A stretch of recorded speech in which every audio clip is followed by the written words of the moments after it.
Group 2 ప్రిలిమ్స్కి సంబంధించి Indian history గత ప్రశ్నాపత్రం విశ్లేషణ ఏ యుగం నుండి ఎన్ని ప్రశ్నలు వచ్చాయి, ప్రాచీన, మధ్య, ఆధునిక ఈ 3 యుగాలు ఎన్ని ప్రశ్నలు వచ్చాయి, ఎక్కడెక్కడ ఫోకస్ పెట్టారు అనేది మీకు తెలిస్తే ఇప్పుడు 2026లో ఏపీపీఎస్సీ ఏ అంశాలపైన ఫోకస్ పెడుతుందో 3 దశాబ్దాల అనుభవంతో మనం అంచనా వేద్దాం మిత్రులారా. ఈ వీడియోలో ఏమేమి చెప్పబోతామో ఒకసారి చూడండి. ఏ యుగం నుండి ఎన్ని ప్రశ్నలు వచ్చాయి, ప్రాచీన యుగం దేనిపై ఫోకస్ చేశారు, ఏ టాపిక్స్ ఫోకస్ చేశారు అన్ని వివరంగా ఇచ్చారు, మధ్యయుగం నుండి దేనిపైన క్వశ్చన్స్ ఫోకస్ అయ్యాయి అనేది వివరంగా రాయబడి ఉంది. అదే రకంగా ఆధునిక యుగం నుండి వేటిపై ఫోకస్ చేశారు, వీటిని వినూత్నంగా ఏం చేసామంటే ఒక 100 years స్పాన్ తీసుకొని 100 yearsలో ఉన్న టాపిక్స్లో ఏం వచ్చింది అని దాన్ని బట్టి మనకి ఏంటంటే చాలా ఈజీగా మనం సబ్జెక్ట్ని గుర్తుపెట్టుకోవచ్చు. తర్వాత ఏవైనా సంఘటనలని కాలక్రమంలో అమర్చమంటే చాలా వితిన్ సెకండ్స్లో మనం సెట్ చేసే ఇచ్చామన్నమాట. అది చూడండి. సో 1700 to 1800 మధ్య ఎన్ని క్వశ్చన్స్ వచ్చాయి, 1800 to 1905 మధ్య ఎన్ని క్వశ్చన్స్ వచ్చాయి, 1905 to 1947 మధ్య ఎన్ని క్వశ్చన్స్ వచ్చాయి, అయితే 1961 వరకు కూడా ఒక క్వశ్చన్ ఉంది కాబట్టి అక్కడ వరకు ఇది టోటల్గా మనం ఇచ్చినటువంటి పిక్చరు ఈ వీడియోలో మీరు నేర్చుకోబోతున్నారు. 4 గంటలు నాకు ఈ ఎక్సర్సైజ్ పట్టింది. This is doctor Gopal Reddy, having PhD in history on 30 years experience. Right మిత్రులారా, ఇందులో మనం కానీ గమనిస్తే ఈ ఫోకస్ అంతా వివరించుకుంటూ మనం వెళ్తున్నాం కదా.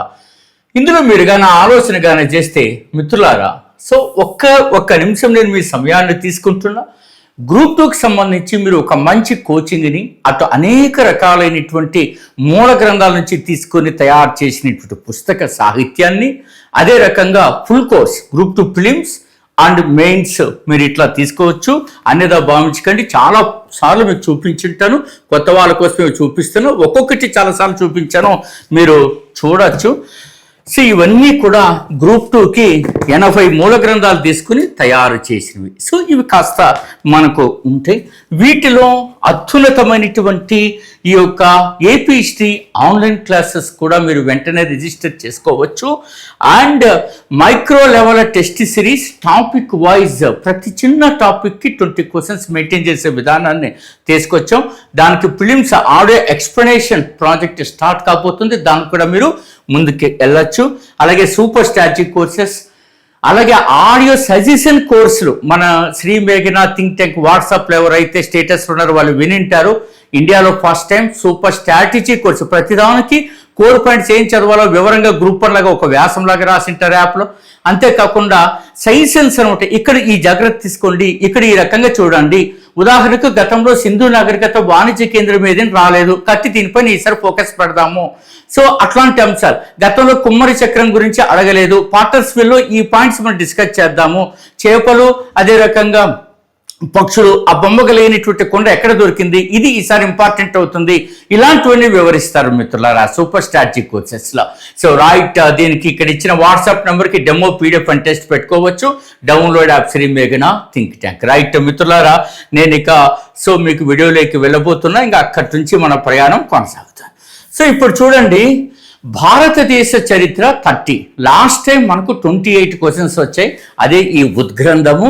సో 2 పుస్తకాలు, ఇది ఏన్షియంట్ మిడివల్ అండ్ మోడర్న్ విడిగా ఉంటుంది. ఎక్కడికక్కడ మార్కింగ్ కూడా మనం చేసింటాం, ఇలాగా మార్కింగ్ చేసాం. సో రైట్ పక్కన పెడదాం. ఇందులో మీరు కానీ చూస్తే చూడండి, ప్రాచీన యుగం నుంచి 7 క్వశ్చన్స్ వచ్చాయి, మధ్యయుగం నుంచి 4 వచ్చాయి, ఆధునిక యుగం నుంచి 19 వచ్చాయి.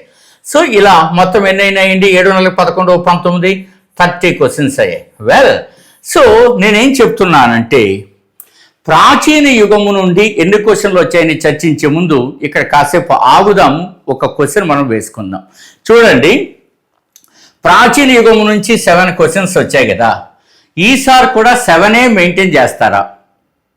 పెద్ద క్వశ్చన్. అలాగే మధ్యయుగం ఎంతో గొప్ప చాప్టర్స్ ఉన్నాయి కదా, కేవలం 4 ఇచ్చాడు కదా.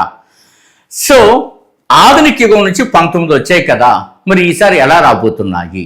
ఇక్కడ అభ్యర్థులకు నేను నాదైన 3 దశాబ్దాల బోధన అనుభవం అండి. అందులో నేను ఏం చెప్తానంటే మీకు ఏపీపీఎస్సీ ఎప్పుడు ఇండియన్ హిస్టరీ 30 మార్కుల కంటే 30 క్వశ్చన్స్ ఇస్తుంది, కానీ అవి ఎక్కడి నుంచి ఇస్తుంది, ఏ భాగానికి ఎక్కువ వెయిటేజ్ ఇస్తుంది అన్నది ఆ పెరుమాలకే ఎరుక, లేక అది చిదంబర రహస్యం. ఈసారి 30 క్వశ్చన్స్ 19 క్వశ్చన్స్ ఆధునిక యుగం నుంచి వచ్చాయి కదా, రేపు 10 రావచ్చు చెప్పలేం, లేదా 25 కూడా రావచ్చు చెప్పలేం. మధ్యయుగాన్ని చాలా విస్మరించారు కదా, ఎక్కడ కుమ్మేయచ్చు బిట్లు చెప్పలేం. అట్లాగే ప్రాచీన యుగం ఓన్లీ 7 కదా, అక్కడ ఇవ్వచ్చు. కాబట్టి అభ్యర్థుల సబ్జెక్టుని వాడిచ్చిన సిలబస్ పరిధి లోపల with in the limits of syllabus you have to study thoroughly. That is the most and foremost and sound suggestible suggestion అంతే. మీరు ఇది అర్థం చేసుకోవాలి. క్లారిటీ వచ్చింది కదా. ఇప్పుడు మనం వెళ్దాం. చూడండి మిత్రులారా, ప్రాచీన యుగం నుండి హరప్పా నాగరికత నుంచి ఒక క్వశ్చన్. అది కూడా ఏంటి, 4 నగరాలు ఇచ్చి ఇది కానిది ఏది అని అడిగాడు. So very simple. కానీ హరప్పా నాగరికతలో నగరాలు అడగంటే ఎలా అడుగుతాడండి? మనం జనరల్గా ఏం చదువుతాం, హరప్పా, మొహంజోదారో, సో కాళీబంగన్, రాకిగరికి, రోపాన్, లోథార్, ఓకేనా, ఇలాంటి చదువుతున్నాం. కానీ వాడు కొత్త కొత్త సైట్స్లోకి వెళ్తాడు. అందులో మీరు ఈసారి ఇట్లాంటి సైట్ గుర్తుపెట్టుకోండి. చూడండి, సింధు నాగరికత ప్రధాన వాణిజ్య కేంద్రం ఏది, the principal trade centre of Indus valley civilisation ఏది అని అడిగితే మీకు అప్పుడేంటి మన ఆన్సర్, షోర్తు గై అండి. దాని గురించి చాలా గొప్ప సమాచారం ఉంది, నేర్చుకోండి. ఇక్కడ వేద నాగరికత ఒక శాసనం ఇచ్చి ఆ శాసనంలో ఇంద్ర, వరుణ ఇట్లా దేవతల పేర్లు ప్రస్తావించిన శాసనం ఏది అన్నాడు. 3 శాసనాలు వేద నాగరికతలో మనకు ప్రముఖంగా ఉంటాయి. అందులో ఒకటి అడిగేశాడు, భోగచకాయ శాసనము, మిఠా అనే శాసనము, కెసైట్ శాసనాలు, ఇవన్నీ మీరు చదివింటారు. సో కాబట్టి చాలా జాగ్రత్తగా చదవాలి. సో ఇక్కడ స్తూపాలకు ఇచ్చినప్పుడు ఫండమెంటల్ స్తూపం అంటే ఏమిటి, అండము, హార్పిక, గర్భము, ఛత్రము, ఆ భాగాలన్నీ స్తూపంలో ఉంటాయి. అదే అడిగాడు, ఈ భాగాలన్నీ దేంట్లో ఉంటాయని అడిగాడు. కాబట్టి ఇక్కడ బౌద్ధము అన్నది మీరు విరివిగా అర్థం చేసుకోవాలి. ఆ తర్వాత చూస్తే చూడండి, మౌర్యుల కాలం నుంచి శాసనాలు ఒకటి ఇచ్చాడండి. శాసనం వైపు నుంచి పాలనకు చెందిన ఒక టర్మ్ ఇచ్చాడు. ఆ టర్మ్స్ బాగా ఉండాలా మనకు, పౌతుబాధ్యక్ష, అకరాధ్యక్ష, అవునా, సీతాధ్యక్ష అట్లాంటివి ఉన్నాయి కదా. సో ఇక్కడ మనకు పౌతుబాధ్యక్ష అనే పదం ఇవ్వడము జరిగినది. ఇక్కడ శాసనం ఏంది, సో మనం కనుక గమనిస్తే ఐ థింక్ రుమిందే శాసనం గురించి అడిగినట్టున్నాడు అనుకుంటా. సో అది అశోకుడి కాలానికి ఇతర అంశాలకు సంబంధించి అడిగింది. ఇక్కడ మీరు కనుక గమనిస్తే మిత్రులారా, గుప్తుల్లో మీరు స్వర్ణయుగం అని చదువుతారు కదా గుప్తుల కాలాన్ని. కానీ ఇక్కడ శాస్త్ర సాంకేతిక విజ్ఞానం గొప్పగా ఫ్లరిష్ అయింది ఎక్కడ, గుప్తా ఏజ్ కదా. అందుకే రోమక సిద్ధాంతం పైన ఒక బిట్టు అడిగారు. హర్షుడు అడిగితే తొక్క తీసే బిట్లున్నాయి. హర్షుడు స్వయంగా ఏ శాసనం పైన సంతకం చేశాడంటే ఏం చెప్పగలం? గొప్ప గొప్ప శాసనాలు ఉన్నాయి కదా, గొప్ప గొప్ప సంఘటనలు ఆయన కాలంలో జరిగాయి కదా. అతను సింహాసనానికి వచ్చే నాటికి అత్యంత ఘోర పరిస్థితులు ఉన్నాయి. చాలా చెల్లికి సంబంధించిన విషాదము, తండ్రికి సంబంధించిన విషాదము, సోదరుడికి సంబంధించింది ఒక్కటేమిటి, చాలా ఘోరంగా ఆయన పరిస్థితి ఉంది. అలాంటి సమయంలో వచ్చి ఆయన గొప్పగా రాణించాడు కదా. సో ఇది మనం గమనించాలా. ఇక్కడ రాయని గ్రంథం ఒకటి అడిగాడు. ఓన్లీ 7 క్వశ్చన్స్ వచ్చాయి. ఈ 7కి 7 తీసుకొచ్చేయచ్చు, 7కి 7 తీసుకొచ్చేయచ్చు, ఏం క్లియర్. ఇక మధ్యయుగము నుండి సో ఢిల్లీ సుల్తాన్లో ఒకటి, అది కూడా ఏమిటి, అదే టోకెన్ కరెన్సీ, గుర్రాలపై ముద్ర వేయడం, హార్స్ బ్రాండింగ్, టంకా, ఇవన్నీ ఏ సుల్తాన్లకు సంబంధించిన మ్యాచ్ దా అన్నది. సింపుల్ కదా. నిజానికి అక్కడ కానీ ఢిల్లీ సుల్తాన్లు కానీ ఇస్తే ఎంత కష్టంగా ఉంటుంది. అక్కడ గొప్ప గొప్ప బిట్లు ఉన్నాయి కదా.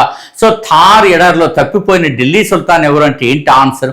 అంతేకాకుండా వరంగల్కేను అంటే ఓరుగల్కేను ఢిల్లీ సుల్తాన్కి మధ్య లింక్ పెట్టి అక్కడ గొప్ప చరిత్ర మనం చదవాల్సి ఉంటుంది కదా. కాబట్టి you have to understand. So APPSC ఏం కావాలనుకుంటుందో అది మీరు నేర్చుకోవాల్సిన అవసరం ఉన్నది. మొఘల్ యుగంలో 2 క్వశ్చన్స్ వచ్చాయండి. ఒకటి చిత్రకారులు, పెయింటర్స్ అంటేనే మనం హుమయూన్ కాలంలో చదువుతారు, జహాంగీర్ కాలంలో చదువుతారు, అవే ఇచ్చాడు. అలాగే యుద్ధాలు ఇచ్చి మ్యాచ్ దా అన్నాడు. అది కాన్వా యుద్ధం, చౌసా యుద్ధం, అవి మీకు బిల్గ్రామ్, ఆ యుద్ధాలన్నీ మ్యాచ్ ద ఫాలోయింగ్ సింపుల్గా. అంటే ఇందులో కూడా 4 తెచ్చుకుంటారు, అందరూ తెచ్చుకున్నారు కూడా, ఇందులో విశేషం ఏంటి లేదు. ఇంకో క్వశ్చన్ ఇక్కడ ఉన్నట్టుంది, శివాజీ పైన సర్ నౌబత్ అనే శివాజీ పైన ఎంతో గొప్ప సమాచారం. మనకు గోల్కొండకి లింక్ ఇవ్వాలా, లేక శివాజీ పైన, శివాజీ రైజ్ ఆఫ్ శివాజీ, అలాగే ఆ పీస్వాల యుగము, పీస్వాల గొప్ప బిట్లు గతంలో ఇచ్చాడు, ఈసారి జస్ట్ సింపుల్గా ఇచ్చాడు. ఇక ఆధునిక యుగంలో మీరు కానీ చూస్తే సో మనకు చూడండి 16వ శతాబ్దం నుంచి ఒక క్వశ్చన్ వచ్చిన బ్లూ వాటర్ పాలసీ, అందుకని ఇక్కడ నమోదు చేశాను. ఇక 1700 నుంచి 1800 మధ్య మీరు కూడా ఇట్లా మీకు ఇట్లా కానీ పెట్టుకుంటే ఆ సంవత్సరాల మధ్య జరిగిన సందులు, యుద్ధాలు, తర్వాత సంఘటనలను ఆర్డర్లో అమర్చమంటున్నాడు కదా. ఇలా మనం కానీ చదివితే బుర్రలో అలా ఉండిపోతుంది మనకనమాట. ఈజీగా ఆన్సర్ చేయగలరు. 4 ఇచ్చి క్రోనలాజికల్ ఆర్డర్లో 4 ఇచ్చి వాడు ఆర్డర్లో ఉంచమంటున్నాడు కదా. ఆ వాటిని 2 తెలిసినా సరే, ఒక్కోసారి 1 తెలిసినా కూడా సరైన ఆర్డర్ వచ్చేస్తుందండి. సో అది మీరు గమనిస్తారు. ఇందులో పర్మనెంట్ ల్యాండ్ సెటిల్మెంట్, శాశ్వత భూమి శిస్తు పైన ఒకటి వచ్చింది.